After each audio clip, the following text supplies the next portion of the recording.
Okay, everybody, hush up. Listen up, y'all. The Texas OU Chili Cook-Off champion is from Norman, Oklahoma. No. Waco, Texas. Tulsa? Nope. Austin? He's Dallas's favorite caterer. And I think he's kind of cute. The last Roundup Rolling Grill chef, Drayton Sawyer!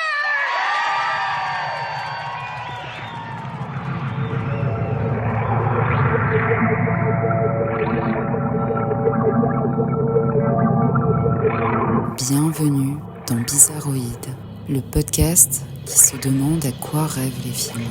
Dans cet épisode, je reçois Brouette Hurlante, une artiste dont les dessins foisonnants et hauts en couleurs s'immiscent régulièrement dans les pages de la 7ème Obsession, Pop Icons et Métal Hurlant. Entremêlant grotesque, macabre et merveilleux, les œuvres de Brouette Hurlante encapsulent un concentré de pop culture et de contre-culture qui promettait bien évidemment un échange riche et passionnant dans Bizarroïde. Une conversation sur les icônes cinématographiques où nous évoquons aussi bien Bertrand Mandico que Michel Hazanavicius, Cléopâtre que Gremlins, le cinéma gore que le mélodrame musical.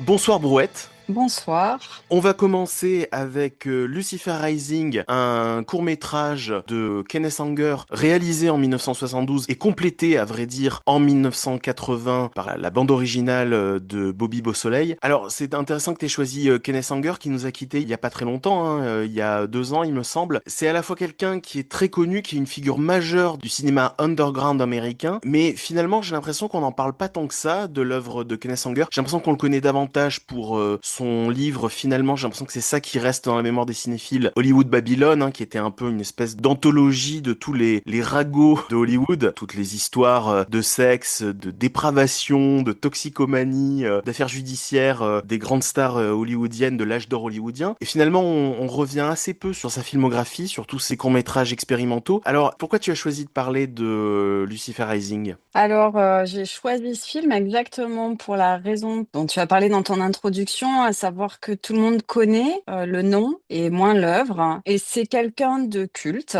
vraiment, ça rentre dans une espèce d'iconographie partagée par tous, alors que finalement la connaissance est assez nébuleuse. Il y a plein d'œuvres comme ça. C'est aussi une des raisons pour lesquelles j'ai choisi Massacre 2, qui est du même réalisateur que le Massacre à la tronçonneuse, mais on cache un peu cette œuvre comme si c'était l'enfant raté de ce réalisateur, alors qu'il me semble que c'est un film intéressant parce qu'il questionne aussi des choses qu'il y a dans Lucifer Rising. Et enfin, Les larmes du tigre noir. Alors, c'est pas un film culte, mais c'est un film qui fait la part belle aux images cultes qu'on peut trouver en Thaïlande, qui sont leurs images d'Épinal, et dont je parlerai après. Et ces 3 films, ils ont quelque chose de fondamental pour moi, qu'avait déjà travaillé Kenneth Anger, mais d'autres, McLaren au Canada, dans l'animation expérimentale, c'est-à-dire de travailler le cinéma pas que comme une forme de narration verbale, mais comme un art absolu qui ne doit rien à la vérité du monde, qui ne doit rien à une réalité. C'est-à-dire que si tout d'un coup quelqu'un marche comme ça sur des bambous en volant, part du principe que parce que c'est une œuvre d'art, ça existe dans ce monde-là. Et je trouve que ces 3 films sont fabuleux pour l'imaginaire. Voilà. Et comme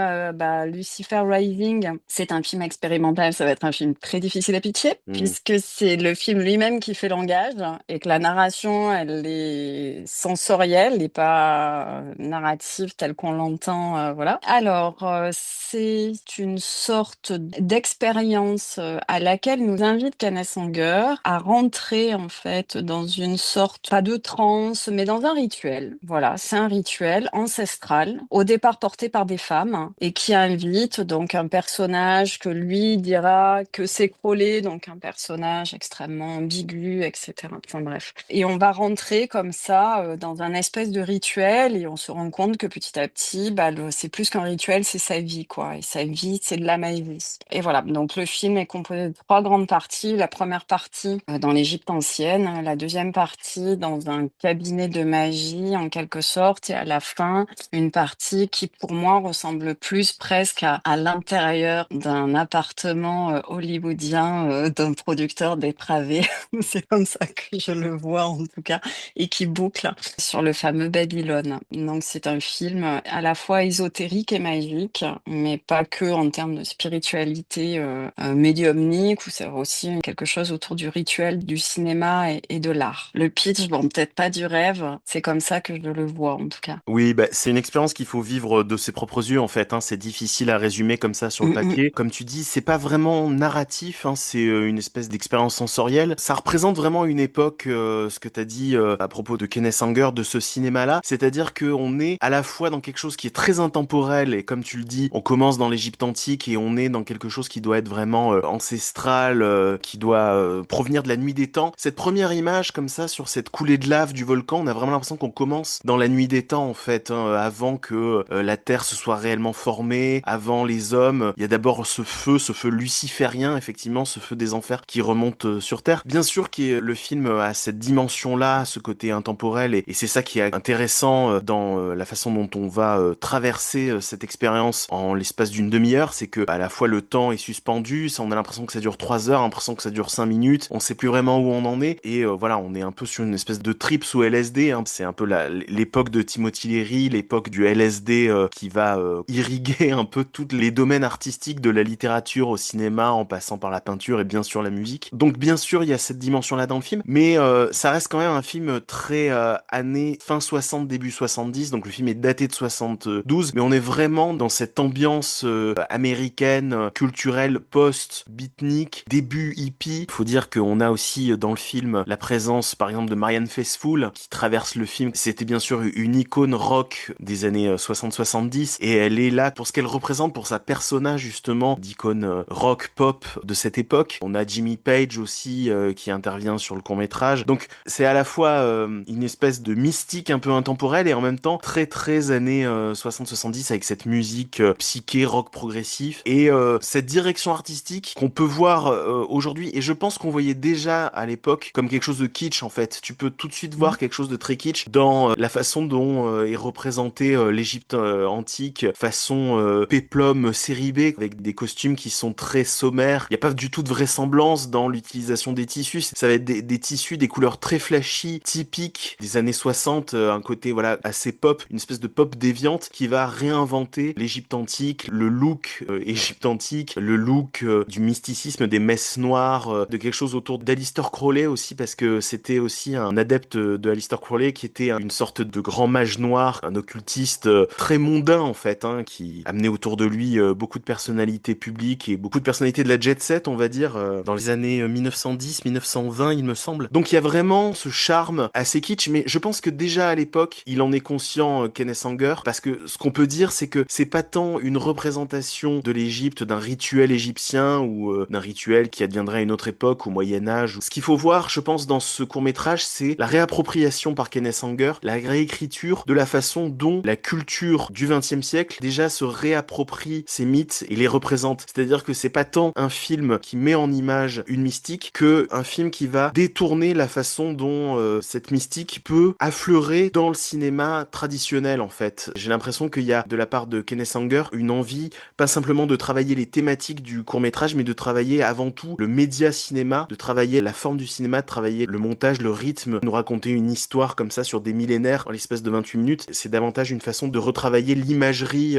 hollywoodienne, et on en revient à ce qu'on disait sur l'intérêt de Kenneth Anger sur un cinéma très conventionnel en fait. Ah bah, il récupère tous les codes qu'on peut retrouver dans Cléopâtre, par exemple, ou les grands péplums, c'est-à-dire qu'il suffit de mettre deux personnes à la pommade dans un désert avec une peau de guépard et un sceptre à la main, et on se projette de suite dans une Égypte antique. Moi, ce que je trouve très intéressant, c'est qu'on est sur une caractérisation des personnages qui peut être assez proche de ce qu'on peut trouver en BD, par exemple. Les cow-boys sont des Complètement. personnages parfaitement inventés. Quand on lit un petit peu plus sérieusement des textes historiques sur les cow-boys, ils sont pas tous déjà ni blancs, ni hommes, ni avec des chapeaux. Enfin, enfin voilà, et je trouve que c'est intéressant de voir comment lui, parce qu'il a peu de temps, parce qu'il a quand même des objets autoproduits, c'est un petit peu l'équivalent du fanzina, hein, ce qu'il fait. Il C'est un a peu peu de ça, ouais. moyens, il faut que ce soit une compréhension immédiate pour le spectateur qui va être plongé dans une absence narrative.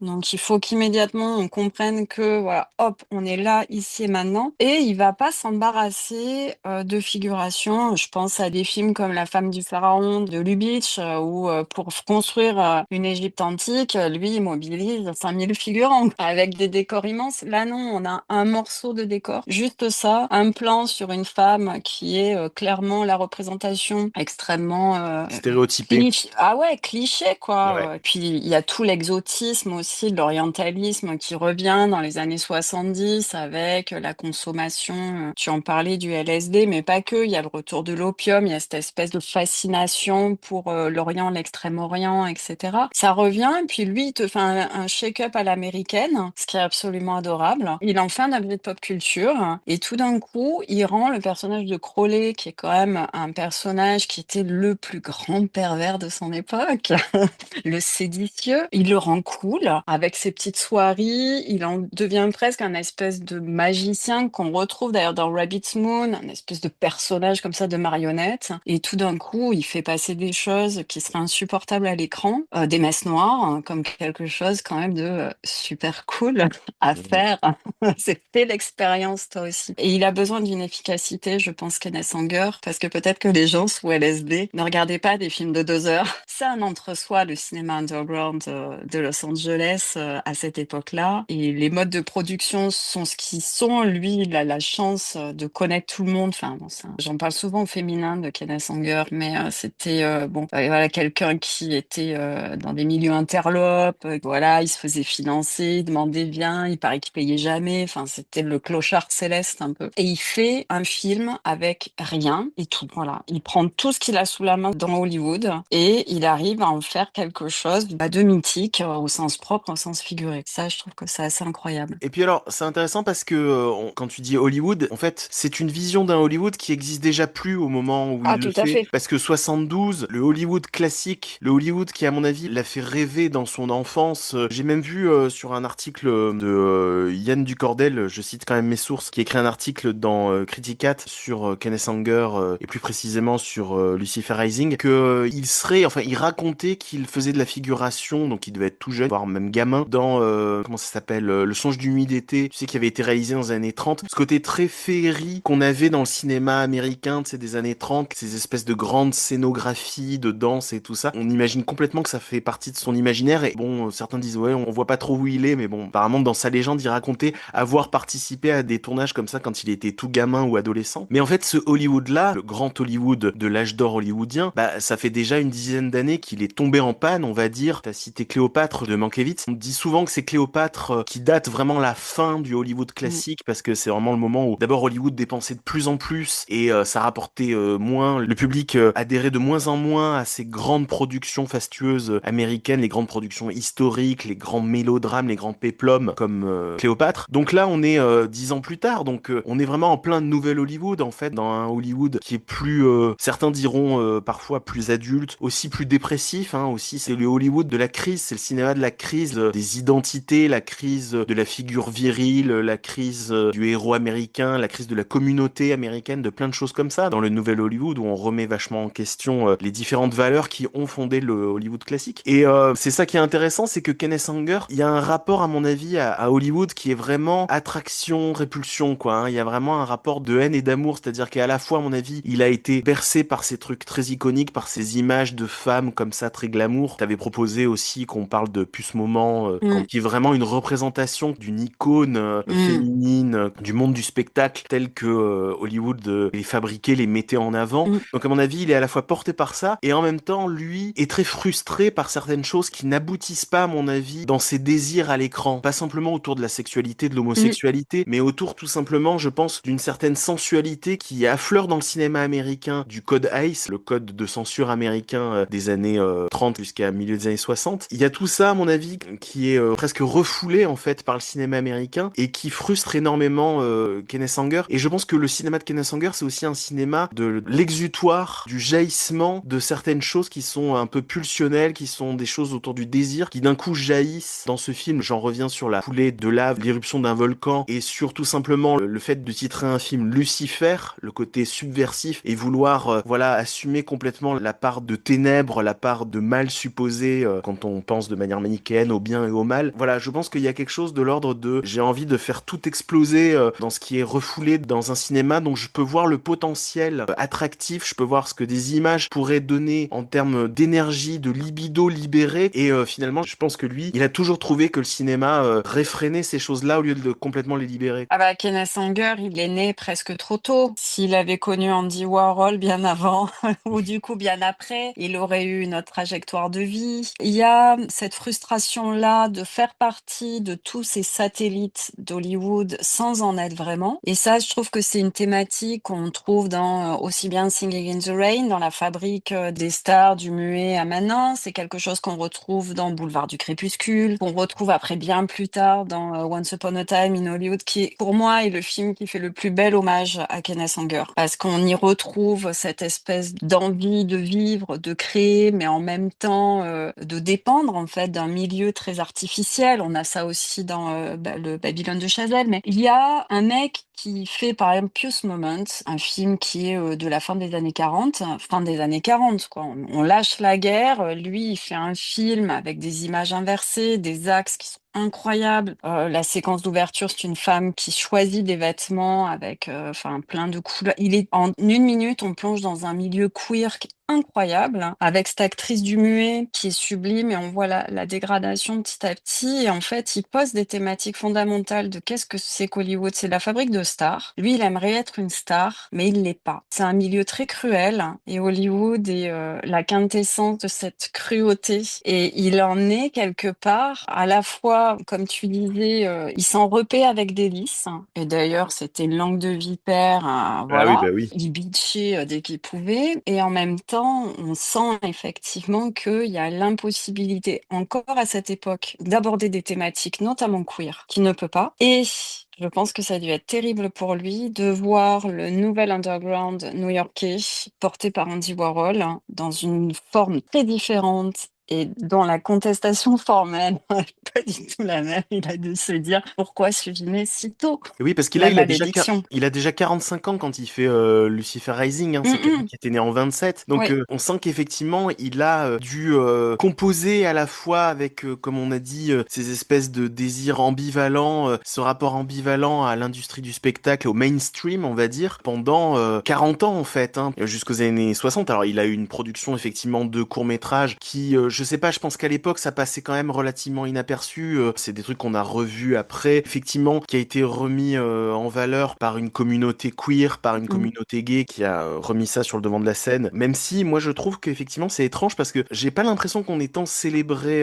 sa mort. Quand il est décédé, j'ai voulu regarder sur YouTube par exemple s'il y avait des vidéos d'analyse, des vidéos qui allaient parler de Kenneth Anger. Tu trouves les courts-métrages, c'est ça qui est intéressant, c'est que tu les trouves facilement justement sur YouTube. Mais dans le francophone en tout cas, j'ai presque rien vu, peut-être une Tiens. vague conférence Mm. qui traîne un extrait de vague conférence. Donc ça reste quand même quelqu'un qui était dans l'underground dans l'époque et qui l'est encore en grande partie, quoi. C'est assez étonnant. Ouais, la malédiction va jusque-là, c'est-à-dire que quand on voit par exemple Once Upon a Time in Hollywood, dont je parlais de Tarantino, mais quand on voit aussi Audiard s'y réfère beaucoup, par exemple, il y a plein de réalisateurs qui disent j'ai été marqué par Kenneth Anger, il est jamais réellement cité. Quand il est décédé, bon, moi j'habite une ville où il y a une fondation d'art contemporain qui a fait une rétrospective, pour autant il y a personne qui a parlé autour, c'est-à-dire qu'il y a une projection qui était sublime, hein, voir Kenneth Anger sur grand écran, c'est quand même chouette. Et on continue à peu parler de lui. Bon, déjà, il y a le problème un peu sulfureux des liens qu'il y a entre Manson. Voilà, voilà,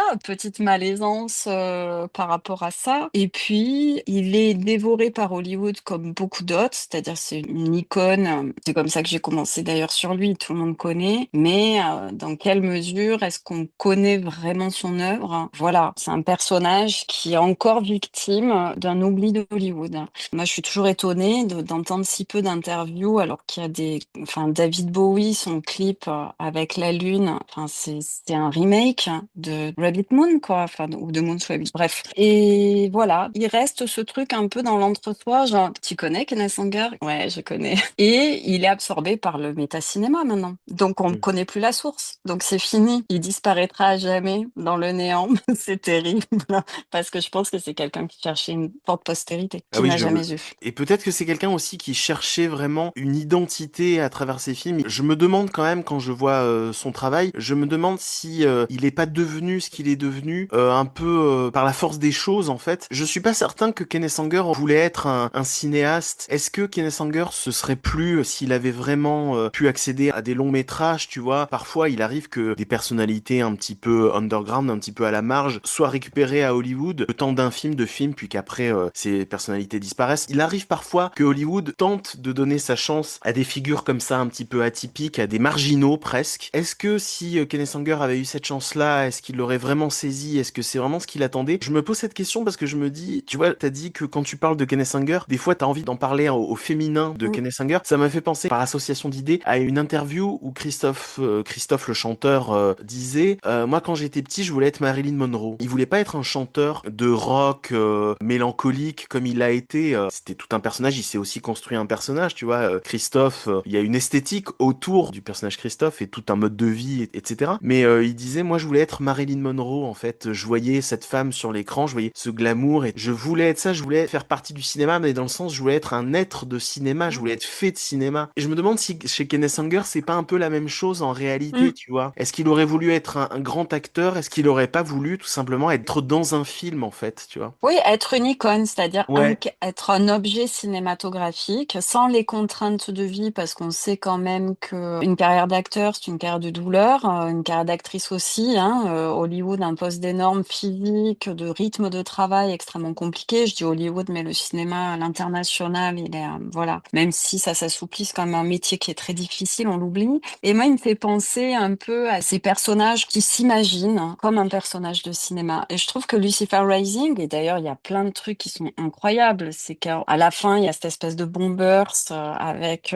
Lucifer comme Mm. ça, avec l'arc-en-ciel. Et quand je vois des gens marcher avec, parfois on en croise, hein, je me dis, bah, il y a ce truc-là de tout d'un coup, ces gens rentrent dans un personnage et deviennent le temps de un personnage complètement fictif, détaché des normes de la réalité.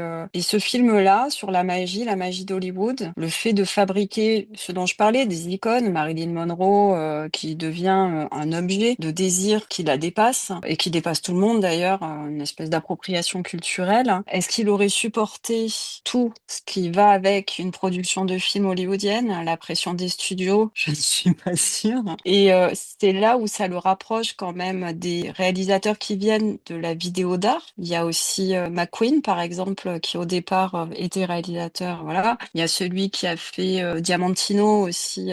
Bon, bah, Brantes, il vient clairement de la vidéo d'art. Et ce qui est intéressant, c'est qu'il y a une espèce d'articulation, c'est-à-dire que l'art contemporain fascine. Il est incompatible structurellement, parfois aussi avec les mécaniques économiques d'Hollywood, etc. Et on a comme ça des réalisateurs un peu transfuges qui sont appelés pour devenir des réalisateurs et puis on se dit oh là là, ils sont complètement barrés ou ça fonctionne pas. On a ceux qui sont parfaitement hybrides, David Lynch, voilà, pour Mm. moi la créature parfaite, qui vogue, qui est capable de faire du documentaire, de la vidéo d'art, du cinéma avec tout ça dedans. Et puis après, il y a ceux qui sont utilisés aussi, comme tu le disais, par Hollywood pour avoir aussi de temps en temps le bon badge cinéma indépendant qui manque parfois et qui a fait s'écrouler aussi le grand Hollywood des années 50 et qui pourrait se réécrouler à nouveau avec des grandes plateformes comme Disney. De temps en temps, on réinvoque comme ça sur les plateformes, on voit Netflix, etc., qui font des cartes blanches à des réalisateurs. Quand on voit le film Manque de David Fincher, c'est un bijou. Mais on peut se demander, voilà, dans quelle mesure cette plateforme propose à un réalisateur de cinéma de réaliser un film qui sera consommé autrement. Et donc voilà, je trouve que Kenneth Anger, c'est un de ces premiers personnages qui montre que l'art contemporain, le cinéma, l'exploitation, et tout ça, c'est un univers qui est extrêmement magique, extrêmement complexe et qui peut être aussi terriblement déceptif ou cruel. Et puis dans Lucifer Rising, ce que je disais sur un personnage qui est presque dans une quête existentielle de savoir ce qu'il veut devenir et de presque quitter une existence triviale, matérielle pour atteindre une espèce de sublimation, de magnificence par les images, je trouve que tu le ressens aussi dans Lucifer Rising, c'est-à-dire que tu suis pas vraiment un personnage. Les êtres qu'on voit passer dans l'image sont des objets esthétiques parmi les autres objets Mhm. esthétiques, mais ne sont pas vraiment des personnages caractérisés, tu vois, ce sont comme tu disais des icônes. Et c'est justement une quête vers une sorte d'élévation, vers une forme de connaissance, de croyance et peut-être d'existence supérieure en fait. Les arts occultes qui unissent ces êtres dans le film. Je me demande s'il n'y a pas le miroir justement aussi d'un Kenneth Anger qui lui aussi voudrait d'une certaine façon aller vers une forme d'abstraction, de dépersonnification pour devenir un univers, pour devenir une esthétique. Tu vois, je n'aimerais plus être une personne en particulier, je n'aimerais même plus être un objet, j'aimerais être un monde esthétique entier avec une conscience qui se diffuse sur plein d'êtres différents, une sorte de réseau de conscience, de beauté établie qu'on n'a plus besoin de chercher, qu'on n'a plus besoin d'aller gratter derrière la surface des images hollywoodiennes classiques. Voilà, une sorte de rêve. Voilà, j'aimerais être un rêve en fait d'une certaine façon. Absolument. Pour certains qui connaissent Kenneth Anger, c'est peut-être comme ça qu'il résonne aujourd'hui, hein. On peut se dire qu'effectivement il est dans l'esthétique gay, l'esthétique queer. Son nom est peut-être aujourd'hui associé à ça. T'as cité David Lynch. D'une certaine façon, David Lynch a quasiment réussi ça. Quasiment parce qu'il faut peut-être modérer un peu nos propos. On parle pas de démiurges qui ont réussi à créer un monde à côté du monde réel, mais David Lynch maintenant, quand tu penses David Lynch, tu penses à un univers à côté, aux couleurs de la Black Lodge, aux motifs, à la typographie presque, tu vois. Et donc il y a presque un personnage qui a réussi à devenir immortel, en tout cas à survivre à son existence Mm. physique, en devenant dans l'esprit de chacun un monde dans lequel on peut se réfugier quand le monde nous déçoit. On sait qu'on peut aller chercher dans ces films, ou simplement en plongeant dans sa pensée, c'est encore plus fort. Les films nous ont tellement imprégnés qu'on peut se remémorer des moments des films ou inventer des moments lynchiens presque, tu vois. Et peut-être que Kenneth Anger, dans l'idéal, aurait presque voulu atteindre cette forme-là d'art absolu d'une certaine façon. Absolument. Et c'est intéressant parce que dans cette recherche d'absolu et d'incarnation, il y a quelque chose qui est très beau, c'est que le cinéma donne une éternité, mais lui, comme David Lynch, mais il y a Waters aussi, il y a des réalisateurs comme ça Ouais. qui arrivent à, au-delà de s'inscrire eux dans une éternité, ils ouvrent à une nouvelle éternité. Enfin, moi, ça me Mm. fait penser à la BD des années 70-80, Druillet, etc. C'est-à-dire que Ouais. j'en vois un fragment et il y a assez de place pour moi. Et comme tu disais, pour créer mon propre récit et invoquer ma propre existence dans cette éternité. Et c'est là où ça devient un absolu. Et c'est là où la magie du cinéma est opérante. C'est que les stars, moi je trouve ça très beau ce mot, les stars, parce que sont plein d'étoiles et l'étoile, les étoiles, c'est regarder dans un Ouais. passé révolu. Et ben c'est ce qui nous offre et c'est la possibilité de croire en des diégèses qui n'existent pas et de nous ouvrir le champ des possibles. Et je trouve que c'est le Valhalla, quoi. Oui, C'est les c'est ça. Champs-Élysées. Ceux qui ont été influencés, je parlais de Waters parce qu'il y a quand même Pink Flamingo, qui est un film fabuleux, ou plus pop, on va dire Cry Baby. C'est des films dans lesquels, par réminiscence, on va croiser quelqu'un et tout d'un coup, on va se refaire le film. Voilà. Et moi, je trouve que se rejouer les films, c'est quand l'art arrive à rentrer dans, ouais, dans quelque chose d'éternel et qui se transmet. Je trouve ça très beau. Ouais. Pour notre Kenny, le grand oublié. Are you fucking crazy? We are closed. Off the air till tomorrow. You'll have to just come back. No, but yeah, but whoa. So this is Radioland, huh? The infinite turtle, the waves through the ether fuzz roll on forever. Roar! Can't close that. Hi, I know what you're thinking. This is weird, huh? But I can handle it. You know?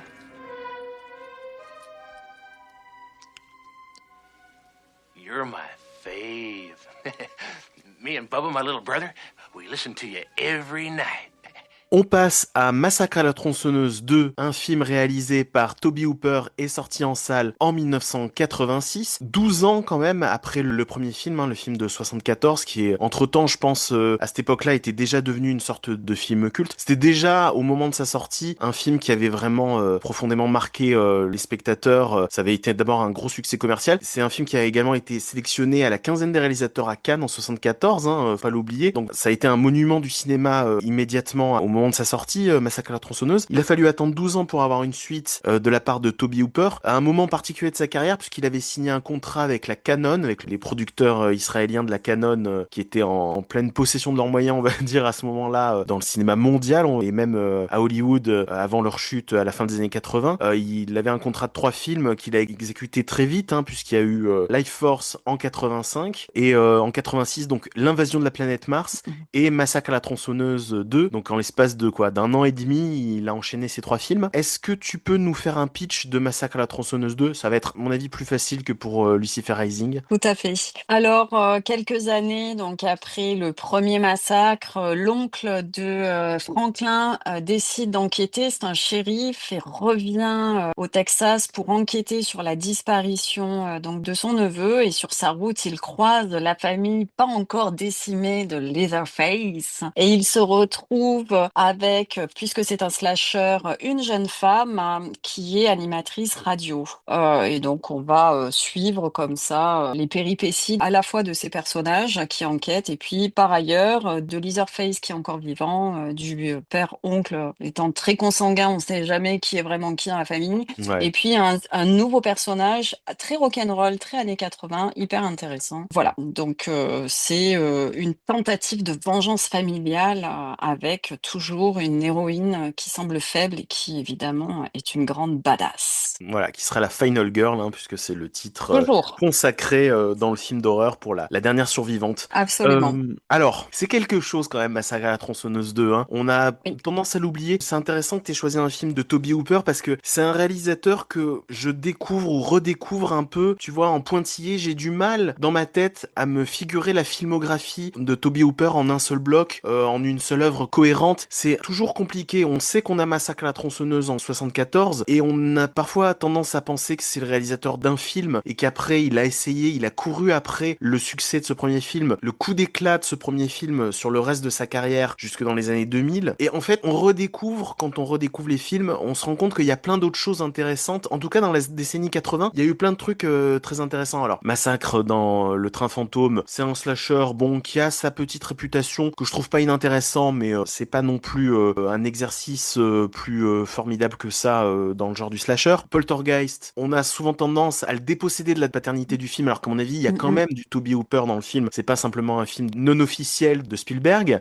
Life Force, c'est aussi un film très intéressant. C'est une espèce de gothique interstellaire revu à la mode des années 80 avec ses lumières, ses néons roses, ses lumières blafardes mélangées à des choses presque qui évoquent un peu aussi ce que faisait Bava dans les années 60, mais revu façon années 80. Et là, on a vraiment beaucoup de ça aussi dans Massacre à la tronçonneuse 2. On retrouve ces mêmes lumières et ce même traitement un peu horreur pop, horreur cartoon presque. Entre le cartoon et la comédie slapstick, parce que la dynamique entre les membres de la famille Sawyer, ça fait penser à du slapstick aux Trois Stooges par exemple. C'est vraiment une œuvre esthétique intéressante parce que à la fois ça veut s'inscrire dans l'univers de Massacre à la tronçonneuse et être dans une sorte de survival horror assez extrême avec des vrais moments de gore, et en même temps ça veut le recolorier par-dessus. C'est presque, tu sais, un travail de pop art où, tu sais, où tu prendrais une photo en noir et blanc et tu redessines, on reprend un tableau culte, une photo culte, et puis on redessine au stabilo rose fluo ou jaune par-dessus, comme Marcel Duchamp avait dessiné des moustaches à la Joconde. On a un peu l'impression que c'est ça l'exercice de style, le projet artistique de Toby Hooper sur ce film. Absolument. Alors, c'est marrant que tu parles de ça parce que c'est la technique de colorisation des larmes du tigre noir. On en reparlera tout à Ouais. l'heure. Le film a été filmé en noir et blanc et a été colorisé. Bref, alors c'est exactement ça. On oublie à quel point Massacre 2 est un film pop qui, moi, me fait penser aux Gremlins,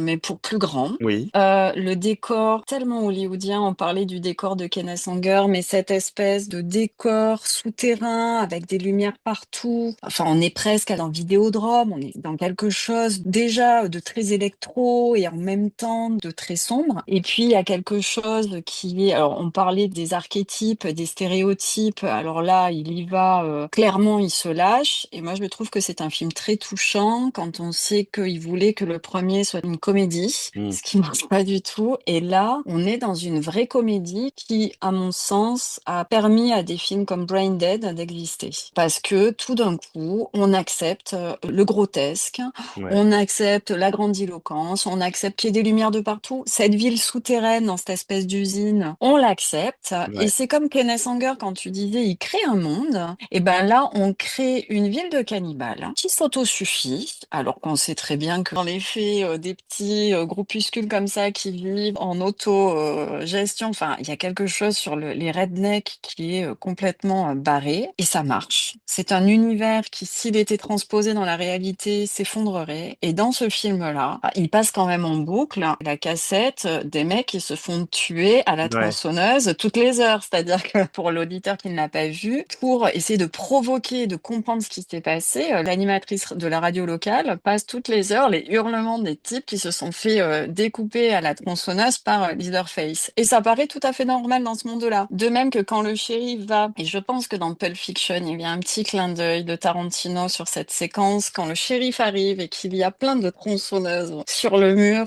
et qu'il choisit, c'est absolument ridicule, grotesque, mais à la fois fabuleux et répugnant, et un monde, voilà, un monde qui marche sur lui-même, qui fonctionne bien malgré toutes ces incohérences. Et là, je parle aussi de la plaque en métal du gars qui essaye de se connecter avec son petit fil. C'est un film très punk. Mais complètement, parce que c'est intéressant parce que effectivement on quitte la maison, l'espèce de grande demeure coloniale, exploitation, puisque la famille des Sawyer à la base c'est un abattoir, enfin ce sont des équarrisseurs. On quitte ce décor comme ça très rural qui a vraiment. Alors je vais pas dire que ça a lancé toute une vague, que c'est à l'origine, que c'est la matrice de tout un cinéma de redneck dégénéré où tu te perds en voiture, tu tombes en panne et tu tombes sur ces familles-là parce que t'avais déjà des œuvres qui ressemblaient à ça. T'avais déjà 2000 Maniacs de Herschel Gordon Lewis avant ça. Mais bon, c'est vraiment l'œuvre la plus emblématique de ce cinéma-là. Là, on déplace un petit peu le décor. On voit davantage la petite ville du Texas, près de là où donc se situe la ferme des Sawyer. On passe du temps donc dans cette petite station de radio. On voit la civilisation, on va dire. Oui, il y a un diner aussi où il y a le concours du meilleur chili, De Chili, etc. séquence sublime. Voilà.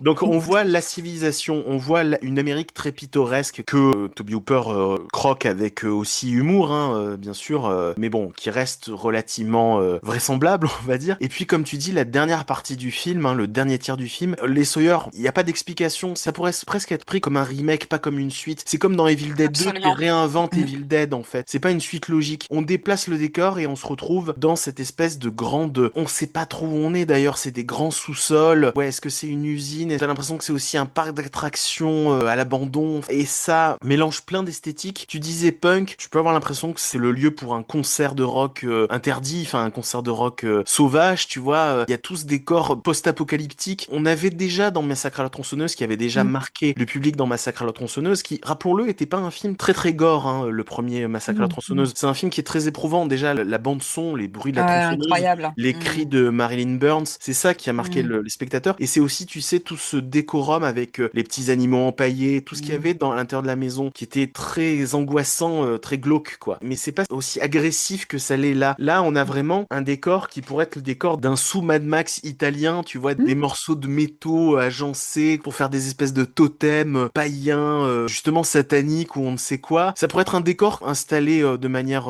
provisoire au Hellfest, tu vois, il y a quelque chose comme ça. Et puis il y a aussi une esthétique, comme je le disais, fête foraine. Là aussi, je vais avoir du mal à décrire ce que c'est, cette espèce de monticule. Et puis on a une espèce de salle du trône de la monarque suprême de la famille, qui est la grand-mère, sur son trône avec sa tronçonneuse d'apparat, de figures comme ça, totémiques de la famille. Là, tu pourrais presque être dans un décor, effectivement, de fête foraine, dans, tu vois, des espèces de gros trucs en carton-pâte ou en bois sculpté qui sont posés à l'entrée de l'attraction la plus violente, le Grand 8, où tu risques d'avoir une crise cardiaque. Il y a toute cette esthétique du fun, mais du fun autour d'une violence, autour des enfers, une espèce de grande machine, un grand train fantôme infernal qui est effectivement se détache quand même de l'ambiance de Massacre à la tronçonneuse qui était beaucoup plus c'est ça qui était troublant dans le premier Massacre à la tronçonneuse, c'est qu'il y avait quelque chose de beaucoup plus palpable, de beaucoup plus je dirais pas que c'est complètement crédible ou quoi, mais d'une certaine façon si, c'est pour ça aussi que les spectateurs ont ont cru à Massacre à la tronçonneuse sont entrés dans ce délire-là. C'est que certes, t'avais déjà une figure un petit peu haute en couleur, un petit peu bigger than life qui était Leatherface, mais au-delà de ça, t'avais quelque chose qui était fait finalement de petites choses agencées du quotidien. Le personnage de l'autostoppeur. Alors là, est-ce que dans le film, le personnage que joue Bea Moseley avec sa plaque, c'est l'équivalent du plus jeune de la famille qui Ouais. était l'autostoppeur dans le premier? On a du mal à savoir, effectivement. Ils ont même réinventé d'une certaine façon la structure de la famille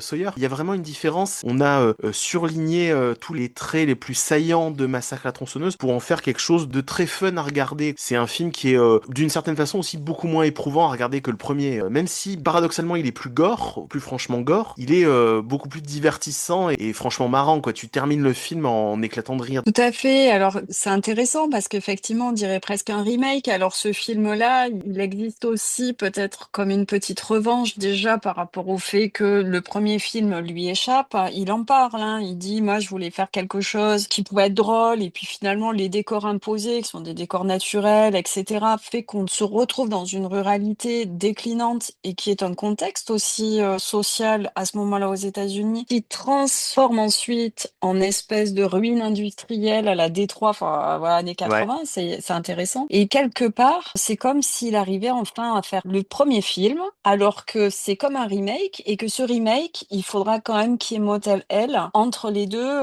qui est un film de Connor, qui est une espèce de parodie de Massacre à la tronçonneuse. Et quelque part, je trouve que Massacre à la tronçonneuse 2, c'est à la fois le premier film qui aurait dû exister, mais heureusement qu'il a fait le premier pour l'histoire du cinéma. C'est un film incroyable et fabuleux, et qui a dû passer par un registre comique qu'il assumait peut-être pas, que fait Connor. Et tout d'un coup, le mec fait un remake, et si c'est pas du méta-cinéma, le gars, son revival, comme le dernier personnage féminin qui survit, il arrive à survivre à tout ça, et 10 ans après, il fait peut-être le film qu'il voulait vraiment faire au départ, et qui est truculent, et qui est même pas dégoûtant. Le concours de Chili, pourtant je suis végétarienne, m'a fait beaucoup rire, hein, parce que c'est Mhm. improbable, la dent qu'on trouve dedans, il y a tous ces trucs-là, et il s'auto-réécrit avec une très grande liberté, et beaucoup d'autodérision aussi peut-être. Il a dû souffrir certainement du très grand succès incompris de son film. Quand Leatherface apparaît à l'écran, enfin la première fois que ce personnage-là surgit dans l'histoire du cinéma, on n'a pas envie de rire en fait. Ou les rires qu'on peut avoir dans une attraction foraine, et là je trouve que la comparaison que tu fais avec le train fantôme est exactement celle que produit le film, c'est le hurlement de terreur et de Mhm. rire de terreur. Et Ouais, il y a ce truc-là. de défense, le moment où tu dois Mm. expulser quelque chose et ça peut passer par le rire d'une certaine façon. Oui, oui, tout à fait. Et là, en fait, il passe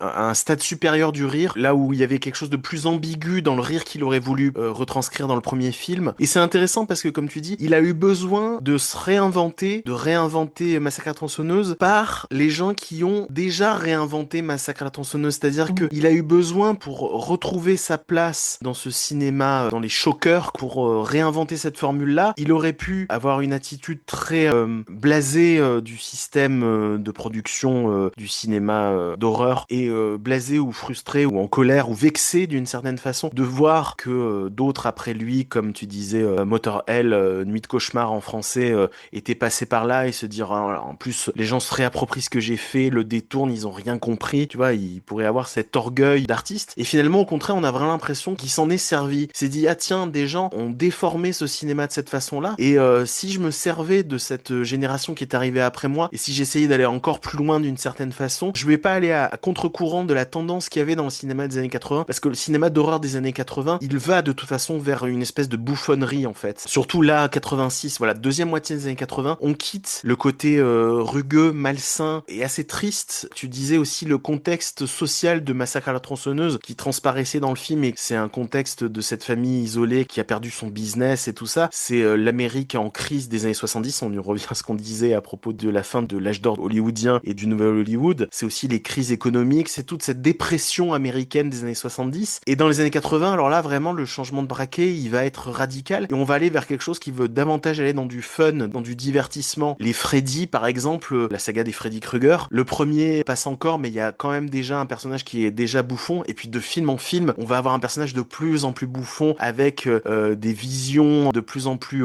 cartoonesques dans des cauchemars qu'il provoque chez les ados. Les différentes sagas vont aller vers ça dans les années 80. Et lui, il aurait très bien pu être totalement vexé de la tournure des événements. Et finalement, je trouve qu'il se laisse pas décourager. Il a jamais que 40 ans à ce moment-là, hein, d'ailleurs, dans sa carrière. Hein. C'est pas un vieux réalisateur, donc il se dit, je vais pas me laisser déborder par cette vague du cinéma. Au contraire, d'une certaine façon, c'est presque ce que j'aurais voulu initier 10 ans plus tôt. Bon, bah voilà, je vais essayer de retenter ma chance.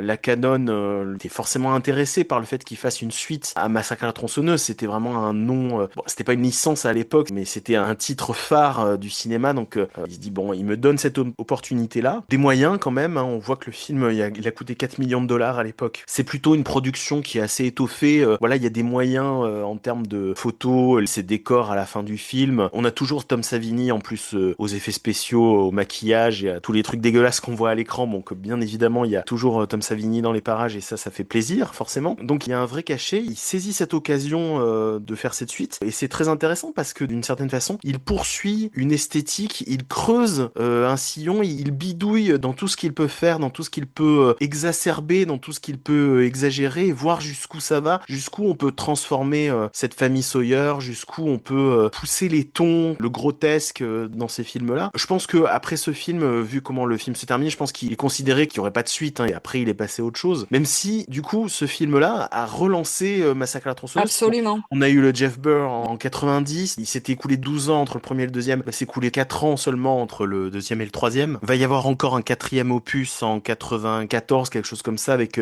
Renée Zellweger et Matthew McConaughey, voilà, qui est connu parce qu'il y a des acteurs qui vont se révéler plus tard dans le cinéma américain, qui ont commencé dans ce film-là. Voilà, après on a eu les remakes initiés par Marcus Nispel et Michael Bay à la production. Bon, je pense que lui, il considérait qu'il allait pas relancer la saga, il s'enfermait dans ce truc-là, mais il s'est dit, quitte à revenir, je vais vraiment proposer quelque chose de différent. Et t'as cité Gremlins, Joe Dante. Moi, je vois le parallèle parce que ça me fait aussi penser à ce qu'a fait Joe Dante quand il fait Gremlins Mm. 2. J'ai vraiment Ouais. l'impression qu'il fait aussi le même délire. Il se dit, je vais pousser les potards. Vous voulez Mhm. que je fasse une suite? Je vais le faire. Bon, après, ça va être difficile de monter encore plus haut dans l'humour absurde, dans la méchanceté. D'ailleurs, c'est comme ça qu'il s'est fâché avec Spielberg, hein. Spielberg a été épouvanté du résultat de Gremlins 2. Et il y a en plus, dans Gremlins 2, il y a une scène qui est vraiment un manifeste de ce qu'il veut faire. Tu sais, où il parodie. Tu sais, Phoebe Cates, dans le premier film, elle parle de la mort de son père coincé dans une cheminée. Ouais. Ah oui. Qui est à mourir de rire, hein, j'adore cette scène. Une scène que Spielberg voulait couper au montage lors du premier film, il disait mais ça a pas de sens. Il lui a dit non, laisse-la, c'est trop drôle, comprenne qui pourra, mais c'est bien évidemment pour me moquer de tout le pathos qu'on demande dans le trauma d'un personnage dans un film d'horreur. Il tournait ça en dérision dans le premier film, ce qui a pas été compris par tout le monde. Et dans le deuxième, elle va pour refaire un pitch dans la même lignée avec l'histoire d'un personnage qu'elle croisait petite à la sortie de l'école qui ressemblait à Abraham Lincoln ou je sais pas. Et elle va pour raconter une histoire qui est peut-être une histoire d'agression sexuelle et de pédophilie, un truc atroce. Et le personnage principal lui dit non, c'est bon, on n'a pas le temps. Et d'une certaine façon, tu vois, c'est dire voilà, je refais ce que j'avais voulu faire la première fois et je force le trait pour que vous compreniez vraiment quelle était ma démarche. Et il y a ça dans ce film-là. Tu parlais du moment où Leatherface jaillit à l'écran dans le premier film avec sa tronçonneuse. Et là, Leatherface dans la station de radio, mais c'est même pas qu'il jaillit à l'écran, c'est n'importe quoi. Là, t'es mort de rire quand il apparaît parce que vraiment, on imagine bien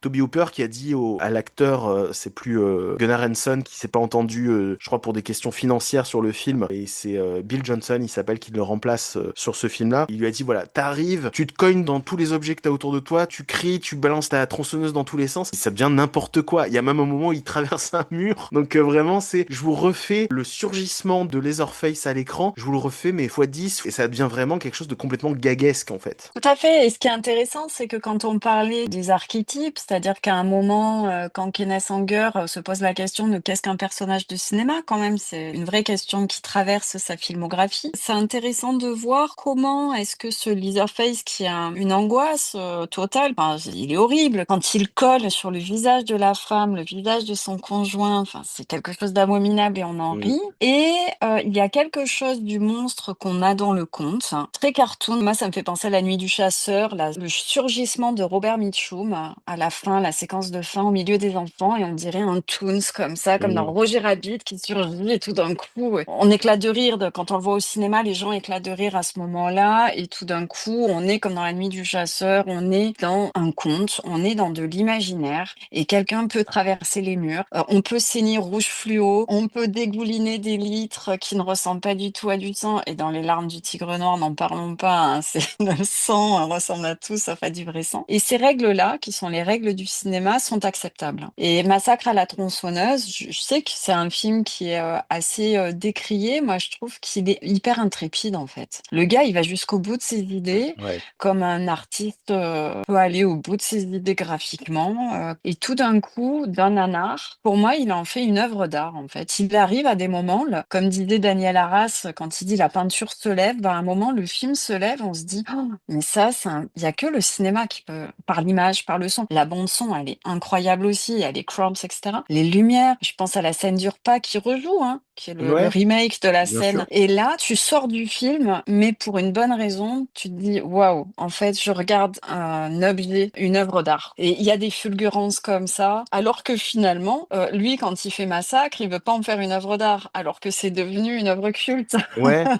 Il y a ce paradoxe, il est obligé de se réapproprier sa propre œuvre culturelle. C'est fou, quoi. Et d'une certaine façon, le premier Massacre à la tronçonneuse est davantage considéré par les canons de l'art comme une Mm. œuvre d'art, d'un art brut, en fait. Tu vois, on l'a presque vu comme ça aujourd'hui, comme je te disais, avec les éléments de décor, Sonore aussi. voilà, sonore, les expérimentations sonores, il y a presque quelque chose qui est davantage institutionnalisé, on va dire, autour du premier Massacre à la tronçonneuse, aussi étrange que cela peut être pour un film comme ça. Mais dans ce deuxième film, voilà, c'est un film qui s'excuse pas d'exister, qui se dit, voilà, à la fin, bah oui, je suis une espèce de créature étrange et ça reste aussi un film aussi très divertissant. C'est aussi ça qui est assez étonnant dans le film. On est vraiment dans les années 80, c'est-à-dire que à quelques variations près, t'aurais presque l'impression, on en revient à Gremlins, que t'as une œuvre de studio proposée par Warner ou Universal qui est, je dirais pas grand public non plus, mais qui est presque, en tout cas, un truc très agréable à louer au vidéoclub et à regarder. C'est enrobé d'un côté très fun, très divertissant et le film fonctionne dans son univers complètement fou, tout seul, sans qu'il y ait de choses qui soient vraiment perturbantes dans les thématiques, qui te rappelleraient à une réalité. Tu vois ce que je veux dire? Les agressions dans le film, tu vas pas les mettre en relation avec des véritables agressions qu'il y a dans la vie. Donc quand t'as à la fin un duel sur la table, donc il refait la scène du dîner, mais ça se termine par quelque chose qui est très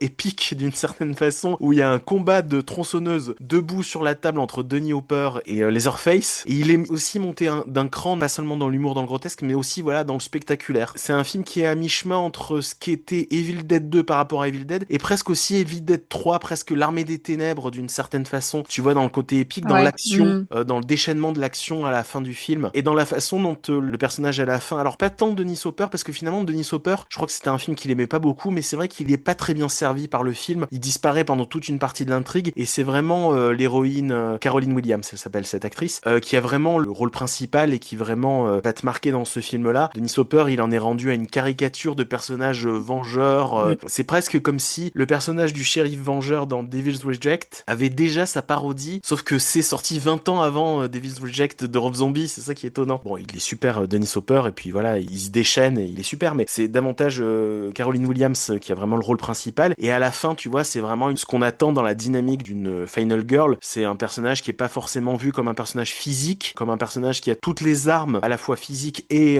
psychologiques, pour survivre à ce genre de cauchemar, et qui à la fin va se révéler presque plus puissant, plus fort que les personnages qu'elle a autour d'elle. Et la fin où elle se met à exulter comme ça avec sa tronçonneuse, À la fin, ouais, ça voilà, c'est le dernier plan. c'est très réjouissant, c'est très galvanisant et très drôle. Oui, et puis ça montre aussi, de manière pas du tout grotesque, pour le coup, une certaine puissance des femmes, hein, démunies. Enfin, démunies au départ, hein, elle a rien. C'est-à-dire Mm. qu'elle a pas du tout les skills pour survivre. Et elle arrive à être meilleure, en tout cas à survivre à cette famille, à être plus puissante que le shérif, dans sa morale aussi. C'est un Oui, personnage qui, au départ, n'arrête pas de dire, mais il faut diffuser parce qu'on veut une vérité. Et je trouve que ce personnage qui, à la fin, qui est celui qu'on retrouve aussi dans le pick-up, il y a une libération et une figure, alors qu'elle a été très sexualisée tout au long du film. Elle en a rien à fiche d'être sexualisée, ça la ouais. dépasse, Mm. puisqu'elle est dans la survie et qu'on regarde ses fesses, elle en a rien à fiche. Et tout d'un coup, elle existe pour ce qu'elle est.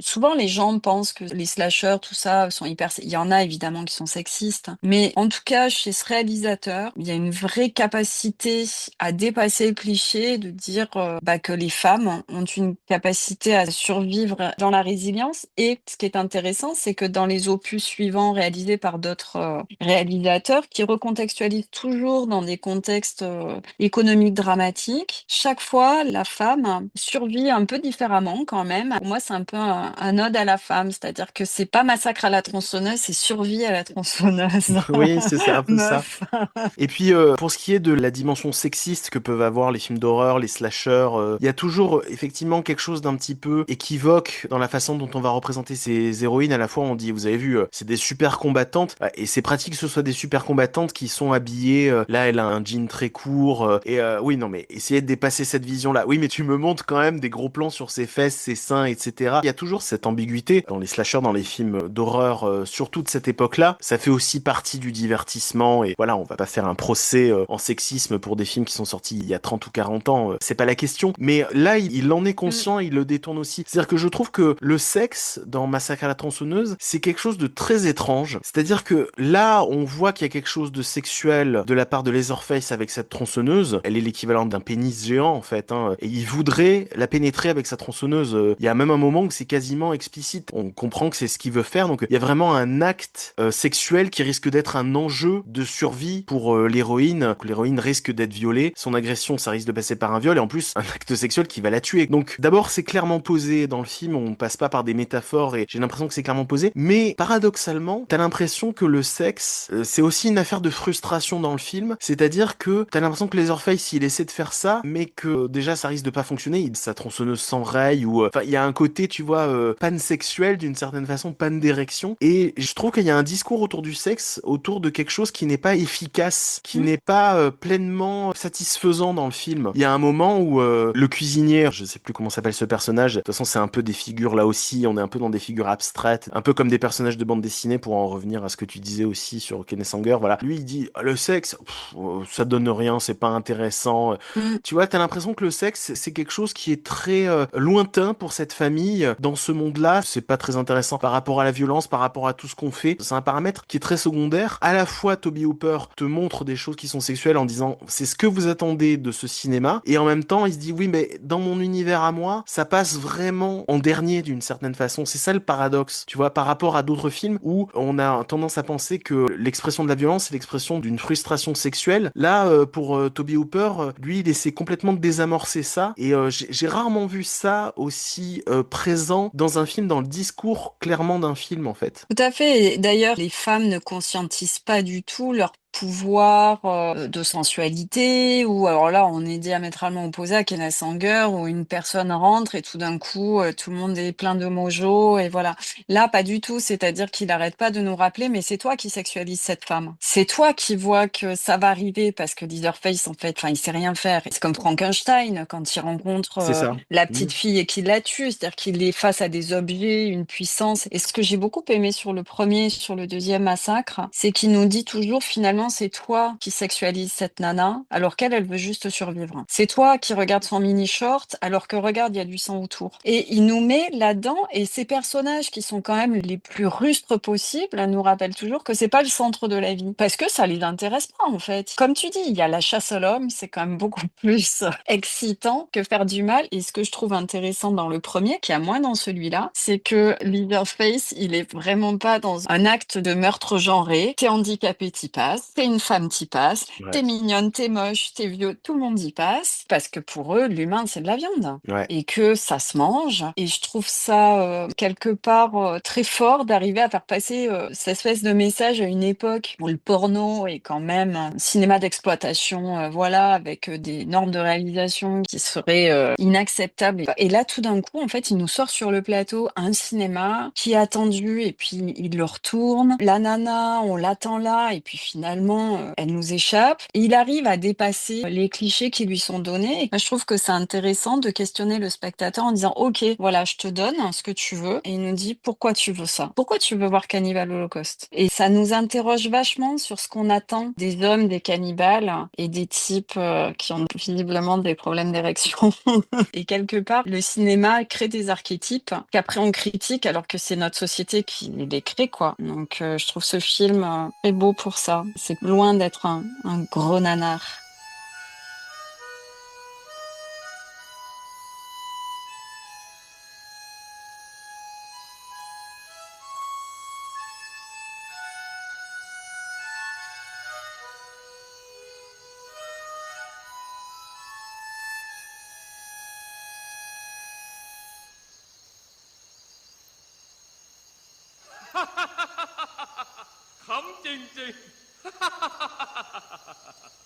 จะคิดว่าเสือดำผู้ยิ่งใหญ่เสือดำที่ใครๆลือกันว่าฆ่าคนโดยไม่กระพริบตานอกจากจะมีฝีมือทางด้านยิงปืนแล้วยังมีฝีปากทางด้านเป่าหีบเพลงได้ไพเราะจับใจยิ่งนัก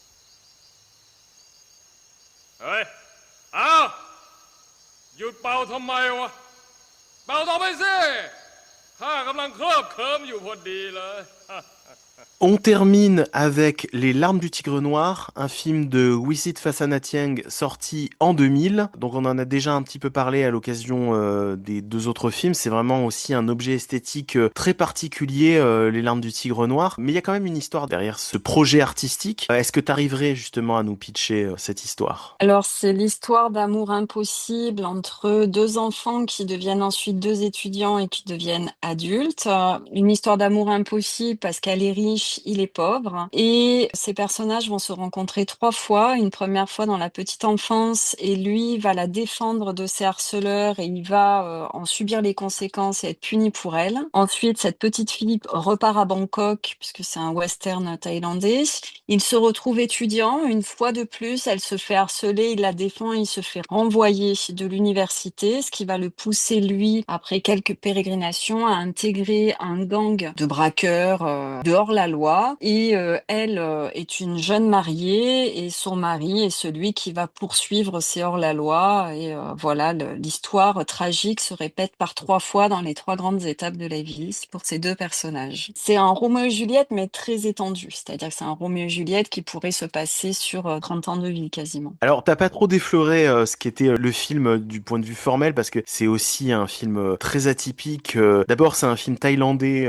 Je crois pas qu'on ait eu de film thaïlandais jusqu'ici dans Bizarroïd. Alors, c'est un western, mais en fait, ce film, c'est un peu tout à la fois, tout est son contraire. Hein. C'est-à-dire que c'est un western, l'intrigue que tu as racontée, c'est aussi une espèce de grand mélo, de conte d'une certaine façon, avec une princesse à délivrer. C'est une espèce de grande histoire un peu universelle. C'est un film qui veut émuler un cinéma à l'ancienne, un cinéma des années 50, 60, un cinéma très glamour. Je sais pas ce qu'il en était de la production des films thaïlandais ou asiatiques ou panasiatiques, où ce qu'on a l'impression de situer, en tout cas esthétiquement, nous évoque aussi un cinéma hollywoodien du Technicolor en fait, parce qu'il y a vraiment la volonté d'imiter les impressions Technicolor d'un cinéma très glamour. Et là aussi, je vais réutiliser l'adjectif kitsch qui paraît kitsch pour les générations suivantes. Donc là, on est en 2000, donc on peut imaginer le regard qu'on a sur ce cinéma, sur ces icônes de cinéma, et même ces récits, la naïveté et le manichéisme des récits de l'époque. Donc d'une certaine façon, c'est presque un travail qui ressemblerait à ce que fait Hazanavicius sur un OSS 117. Alors pas tant dans le ton, parce qu'il s'agit pas de faire une parodie, c'est plus étrange que ça, le film, même s'il y a bien évidemment de l'humour, mais on est quelque part entre Hazanavicius et d'une certaine façon aussi dans le plaisir de travail graphique sur ces souvenirs de cinéma, quelque chose qui m'a aussi fait penser, si je devais trouver un équivalent dans le cinéma français, au duo Kate et Forzani, de la façon dont ils vont retravailler leurs impressions autour du giallo, autour de films des années 60-70, ou même d'un Bertrand Mandico d'une certaine façon. Tout à fait.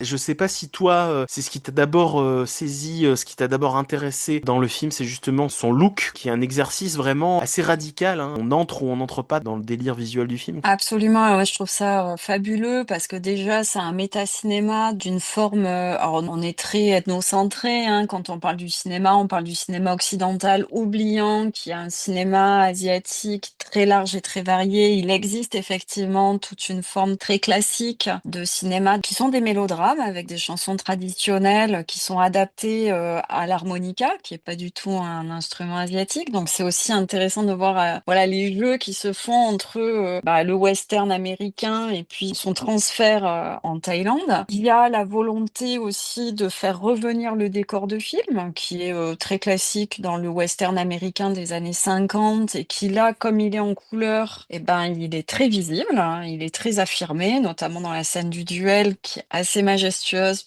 je trouve personnellement. Et d'un point de vue formel, et c'est pour ça que j'ai choisi ces 3 films dont je parlais en ouverture, c'est que c'est un film qui dit ce que tu regardes, c'est du cinéma. Mais Wes Anderson le fait très bien. Quand je regarde The Grand Budapest Hotel, je suis sur une forme quelque chose. Alors, avec des outils, en tout cas des conventions cinématographiques qui appartiennent à notre culture et qui passent peut-être plus facilement avec Wes Anderson. Il faut voir que dans Les Larmes du Tigre Noir, ça évoque toute une iconographie, pastel, etc., aussi du cinéma hongkongais, par exemple, qui est encore une icône. Voilà, on rentre dans l'icône, on refait. Et tu parlais de OSS 117, mais je pense à The Artist aussi, ou à un film, je sais plus qui c'est qui l'a réalisé, mais Bianca Nieves, qui est un film espagnol Oui. néo-gothique hyper Ouais. intéressant, où tout d'un coup, on se ressaisit de figures cinématographiques stylistiques très fortes et on en fait quelque chose malgré tout de nouveau. Ça reste un film qui n'est pas du tout un remake de ce qui a pu se faire dans les années 50. Il y a quelque chose de très contemporain et d'ailleurs la colorisation est un dispositif différent. Dans la narration, quelque chose aussi, tu disais, qui appartient au conte, mais qui appartient aussi à des formes peut-être plus contemporaines avec un espèce de chapitrage qu'on peut Ouais. trouver dans les films d'Almodovar, etc. C'est un film qui nous fait vaciller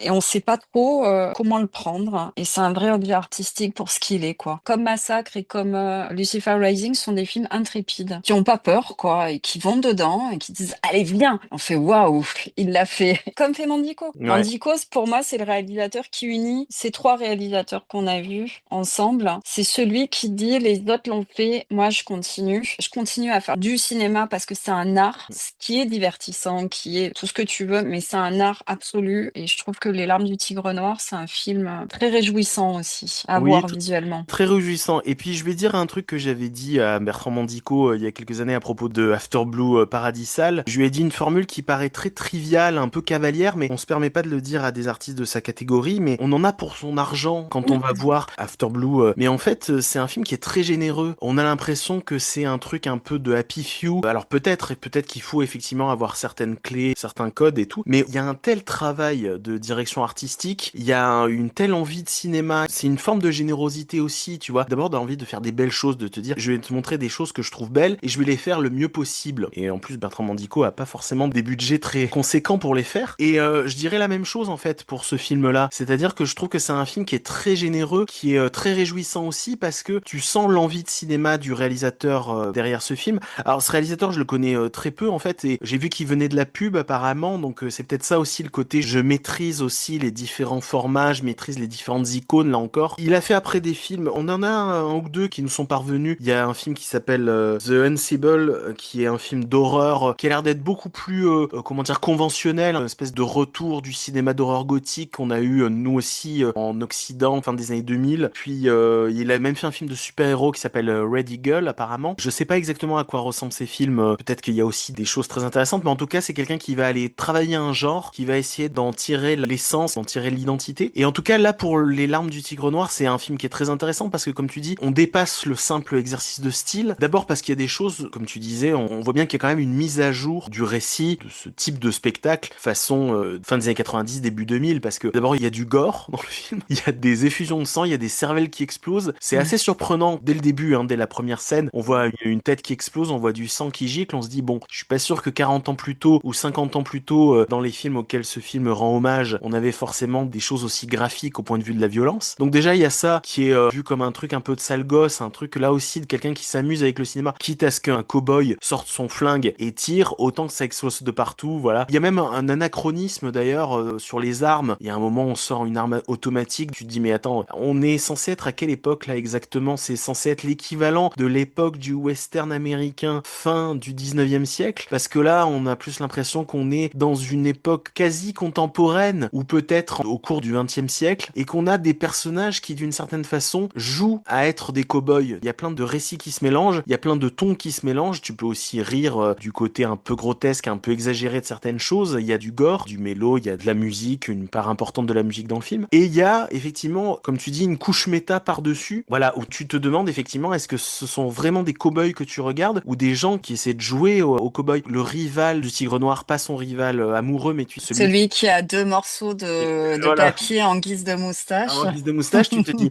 c'est très bizarre. Là, on voit évidemment que c'est une fausse moustache, que le mec se fait une fausse moustache et que l'acteur qui a un physique très juvénile, il paraît très jeune, fait exprès de prendre une voix comme ça très caverneuse pour se donner du charisme, pour essayer de t'impressionner, tu vois. Donc là, tu dis, mais c'est un enfant qui joue au cow-boy en fait. Le film va se terminer, tout le monde va se réveiller. En fait, c'était un rêve où les parents vont venir les chercher. Allez, les gamins. Je crois que c'était la pièce des Robins des Bois, les Robins des Bois d'à peu près Alexandre Dumas. À la fin, tu te rendais compte que c'était pas Robin des Bois et le shérif de Nottingham et Frère Tuck et compagnie. C'était des enfants qui jouaient le temps d'une après-midi à Robin des Bois en prenant les costumes dans une malle, en piquant des accessoires aux parents et tout, tu vois, avec l'épée elle est en bois, mais en fait l'épée elle était réellement en bois pour eux aussi, en fait, c'est pas une convention de théâtre, l'épée était réellement en bois. Et là, tu te dis, mais cette moustache, je suis censé la voir à quel degré et en fait, ça s'entremêle. À un moment, tu dis, mais je dois réellement y croire, et à un autre moment, tu dois être un peu complice du regard du réalisateur qui te dit, oui, je réinvente les choses. Oui, tu es en train de voir un film. Et c'est aussi ça qui est beau, c'est que tu vois bien qu'elle est fausse, la moustache, mais il faut que tu y crois par la magie du cinéma. Et tu te poserais pas cette question si le mec avait réellement une grosse moustache parfaitement taillée, tu vois. J'ai fait l'économie de cet effet de cinéma. Est-ce que tu continues à y croire malgré tout? Et là, sur ces personnages, quand tout à l'heure je parlais de John Waters et Cry Baby,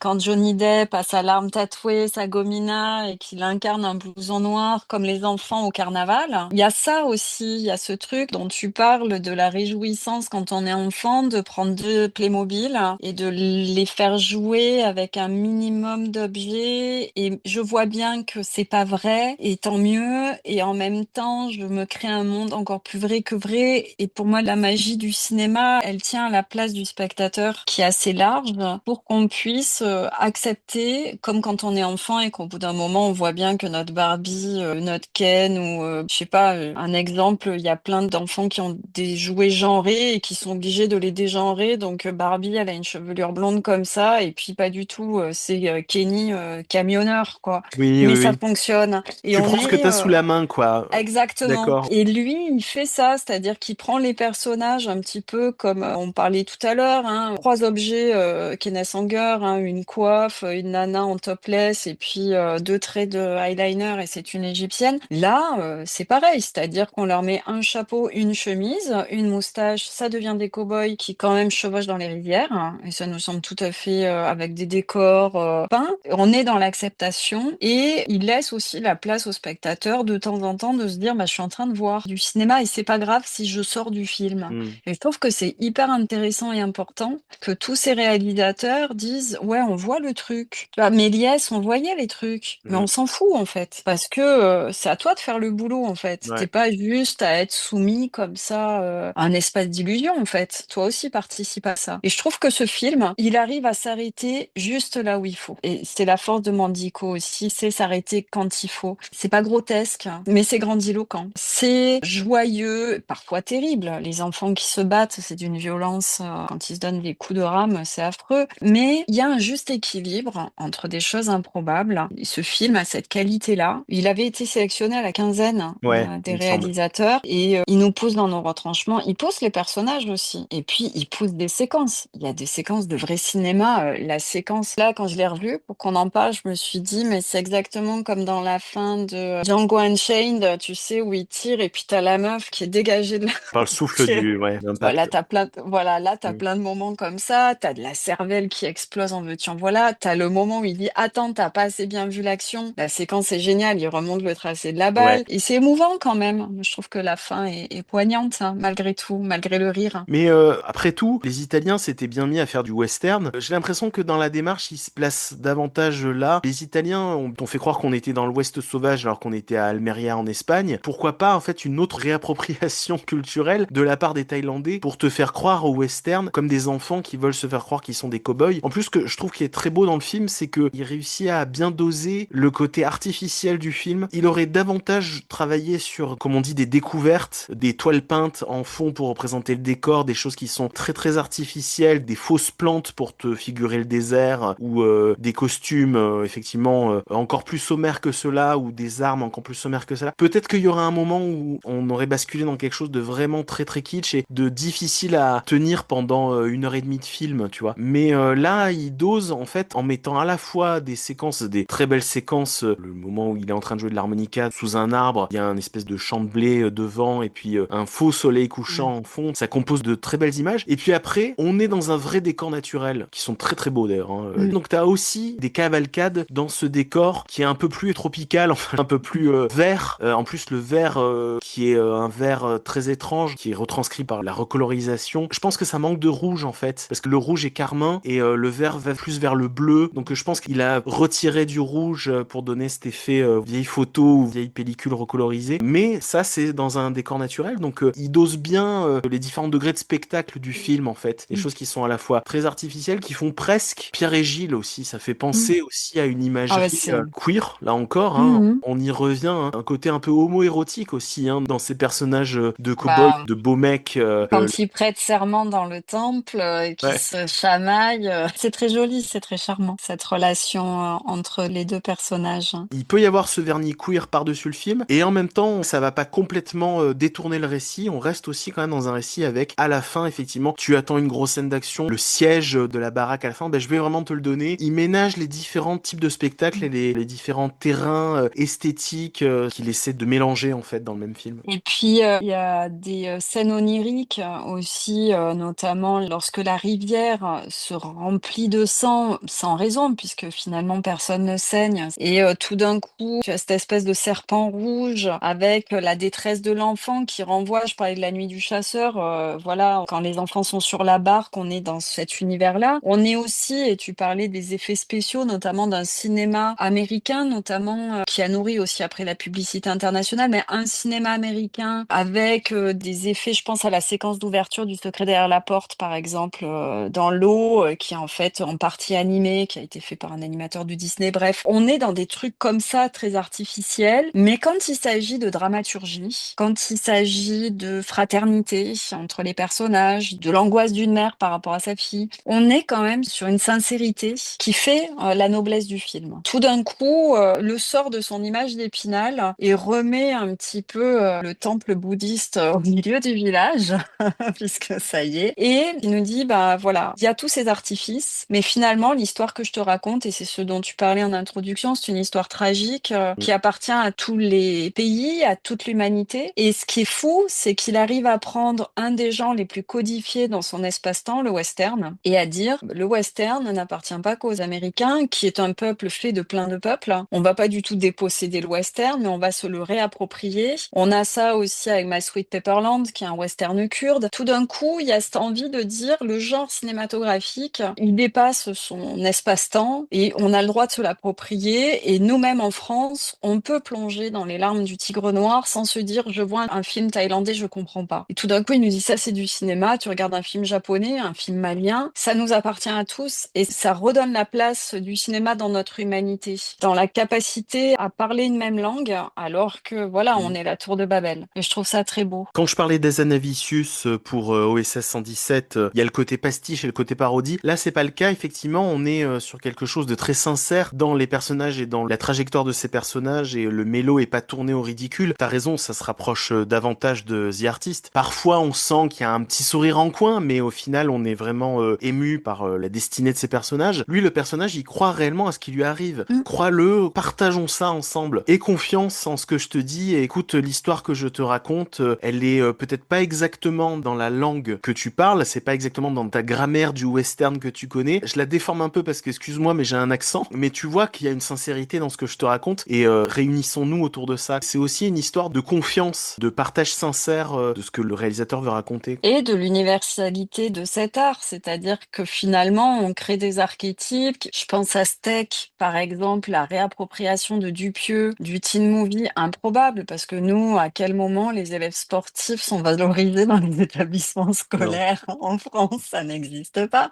Et il le prend et il dit, mais en fait, ça m'appartient. Et comme la musique a réussi à le faire très vite avec le rock, etc., où tout d'un coup, on se séduit du jazz, de la musique baroque, et on dit, bah tenez, vous, l'humanité, saisissez-vous de ça. Là, tout d'un coup, tu as un film en 2000 qui dit, j'ai une identité culturelle, mais c'est pas que ça, et on va parler ensemble, on va réfléchir ensemble, et ça nous ramène au propos au départ, c'est-à-dire que ça nous fait rentrer dans des mondes, c'est des machines à rêver, tout ça, et tout d'un coup, on peut échapper à la tristesse du quotidien, et ces trois films-là, par leur audace, leur couleur, la place qu'ils donnent aux spectateurs, tout d'un coup, on est à la fois dans le divertissement, mais au sens noble, hein. C'est-à-dire que tout d'un coup, notre attention est sortie de nous-mêmes et ils nous disent, regarde, regarde, et qu'est-ce que tu vas faire de ça, quoi. Et je trouve que c'est la beauté du cinéma, qui est un art très, c'est vraiment un menu kebab avec dessert, cookies et milkshake, hein, le cinéma, du son, de la musique, du mouvement. Donc voilà pourquoi les larmes du tigre noir.